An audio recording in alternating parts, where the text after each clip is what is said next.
Ukrainian President Volodymyr Zelensky paid his first visit to Canada since Russia's invasion. He was in Ottawa and Toronto on Friday. And members of the Ukrainian community said the president's visit was very emotional for them. Now, of course, the visit has been overshadowed somewhat by the growing controversy of the House Speaker celebrating a 98-year-old man he believed to be a Ukrainian and Canadian hero, but it has since been discovered that he was actually a Nazi soldier. We have been checking in regularly with Ina SOVSUN, a member of parliament in Ukraine, on what the situation is there, and she joins us again now. Thank you so much for your time, Ina. Thank you for having me again. Hi. So what is the situation there now? I have a feeling, whenever we speak, I feel like it's slipping more and more from our day-to-day consciousness, what the reality is of life over there. What is it right now? Well, it really is different from day to day, from a city to a city. Last week, on the night of the 21st of September, which is actually my birthday, I woke up at 5 in the morning because of loud explosions in Kiev. This was one of the biggest attacks that we have had over the last couple of months, and this was not just in Kiev, it was all over the country. Well, the Kiev air defense system did manage to shut down all the missiles flying in our direction, but they did hit some other areas, and they did start bombing energy infrastructure as early as September 21st this year. They did start a bit later last year. They started on October 10th. And then last night, there was a big attack in Odessa, which is a big southern port city, which you might have seen the pictures of a big hotel over the seaside, which was destroyed. It was really close to the port. So they're really attacking the port infrastructure there as well, of course, to undermine the attempts to export grain that Ukraine producing. So this is our daily reality here in sort of in the cities which are not on the direct on the front line.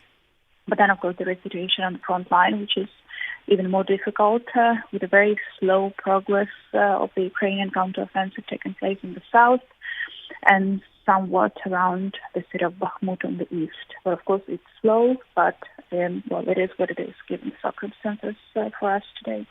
I'm thinking about, you said, oh, well, that happened to be my birthday, and how life goes on, right? You do carry on, you and your son and everyone there, and there is no normalcy, and yet this kind of has become your normal. So how do you just carry on, and how do you maintain a sense of hope, Ina?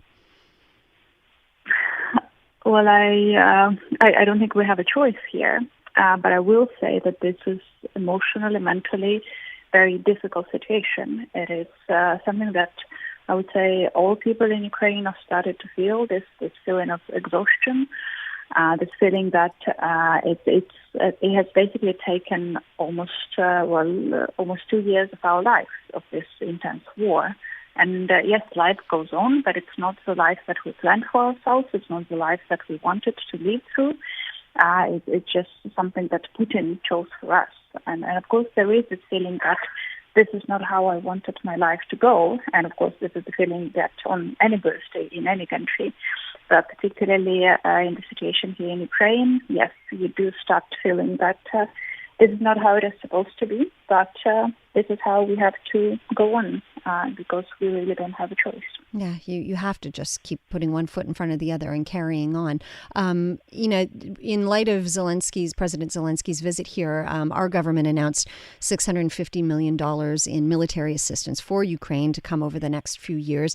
We're also going to apply new sanctions. I know that the United States has offered more funds and more support as well. Do you feel like an end is in sight? What I'm getting at here, Ina, is that all of this still somehow ends up feeling like a Band-Aid. Does it feel like that to you too? Yes, I do. You remember about almost a year ago, a huge international debate starts about providing tanks to Ukraine. And it seems like the debate is over, but the problem is not yet solved. So many countries did say that, yes, we're going to provide tanks to Ukraine. Mm-hmm. Well, the Americans said that they will provide Abramses, which just arrived literally 9 months after it was announced. Germans announced they will provide Leopards. Some other countries, including Canada, are providing those. But the numbers are ridiculously low. 100 tanks against thousands of Russian tanks, they wouldn't really make a difference. That's indeed good in a band-aid to a huge wound, and there is no way that this can maybe stop the wounded person from dying right away, but it will not save the wounded person's life. So we have to understand that we are dealing with a huge army against us, and providing 10, 15 tanks against thousands of Russians is not really going to solve the problem. So we're grateful for the support we are getting. But in order for this to be done, to be finished sooner rather than later, the numbers have to be 5-10 times higher than they are right now. That would solve the problem? That will definitely get us much closer than we are right now. Okay. Definitely. Okay. And then, I'm wondering about this story that we're living here. It's been breaking news for the past few days here. Our House Speaker, Anthony Rota, very, accomplished, respected man, made a huge mistake during President Zelensky's visit. He decided to rise in the House of Commons and celebrate a 98-year-old man who he believed, he hailed him as a Canadian and a Ukrainian hero. He said he fought Russia. And it was interesting because he hesitated in that moment. You could see him going, wait, it wasn't Russia at the time. It would have been the Soviets. And yet he carried on with it. And that man, that 98-year-old man, his constituent, has since been discovered to have been a Nazi soldier. I'm wondering if you're hearing anything of this here, if there's any question as to Canada's commitment because of this controversy. Well, I really hope that one person's 70-year-old story will not change the whole country's commitment to help in Ukraine, because, I don't know the personal story of this individual, but that definitely cannot be appropriated to characterize the whole nation of Ukraine. That is not definitely what we are, and that is definitely not the characteristics, the features that need to be applied to the rest of the country. So it's a pity it happened. I just hope that the world will remember that this doesn't change anything in this conflict, and this doesn't change anything in relations between Ukraine and Canada. Canada has been the first country to recognize Ukraine as an independent state. Canada has the biggest Ukrainian minority, up until 2022, when, of course, millions of Ukrainians fled the country to Europe. And I think that this historical bond is very strong between our two countries. Mm-hmm.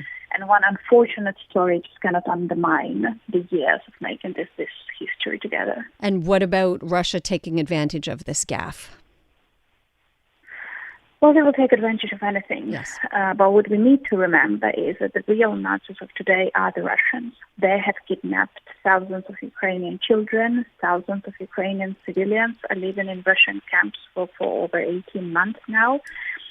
They're killing Ukrainians today. They're threatening to take away the kids of the people on the occupied territories if they refuse to send them to the Russian-controlled schools. That is the story. That is the most important story of today. And I think that is the story that we need to focus on.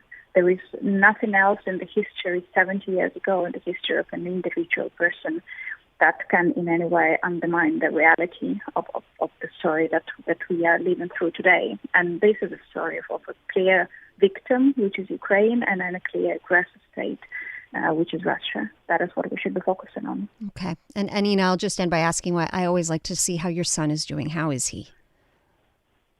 Well, he's refusing to go to sleep right now as we speak. Okay. It's after 10, but for some reason he declines to go to sleep. But he's fine. He's managing the new school. He's living the normal kid's life of almost 11-year-old kid. It's just that sometimes he also reports to me how many times they went to the bomb shelter during the day at school. So that is. It is what it is. He wants the war to be open. He wants to be able to travel again and not to read in the news what is happening on the front line. But other than that, life goes on, just like we started our conversation with. It does. It goes on. We so appreciate the time that you give us, Ina, and we're thinking of you and your son and all of Ukraine. Thank you very much. Thank you so much. You take care. Bye-bye. Bye-bye now. That is Ina SOVSUN, an elected member of parliament in Ukraine. We check in with her quite regularly.